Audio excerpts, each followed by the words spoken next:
Reverend Nozaki was very instrumental in carrying the work on, and he really encouraged the young people, and he made sure that they all got an opportunity to go up to camp.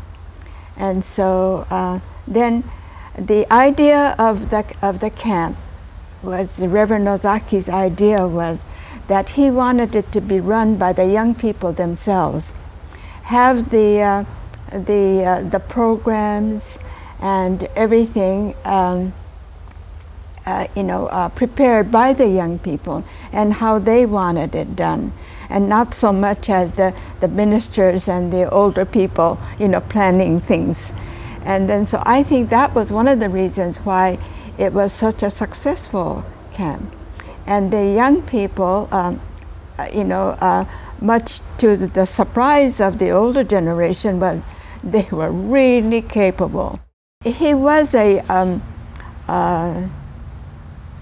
beautiful writing, Japanese writing. He did that, and then he devoted a lot of his time to the different scriptures. And then, in fact, he has given Mitch and I one too that I treasure. But he was really an artist, and he loved art. He loved flower arrangements and everything, and he really brought beauty, to his preaching. And here he was, an Issei fellow, because after all he was born in Hawaii, I think, and then he was raised, and then he went back to Japan and got his further education. He came from Hiroshima, and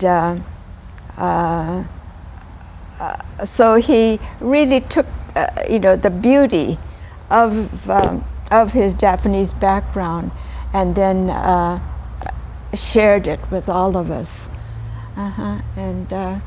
And he was really a very a progressive man. For an Issei fellow, he loved to work with the young people. And in fact, there were times when the Issei congregation kind of resented that, because they felt as though they deserved his attention, but Reverend Nozaki just loved to work with young people. Mm-hmm. Sophie was a ballerina, at one time. She had taken ballet lessons, and so she had. So she taught the young girls, the motions, and interpreted, the different hymns. Here she was, a young lady who had taken ballets, and in those days it was unheard of for anyone in the Nisei group to be, to have had that experience. And then yet she would be the only one that would find something to stumble on, and Norio would be so mad.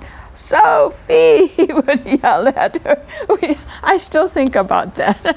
But I don't know how she would manage, but she would always manage to find something to stumble on.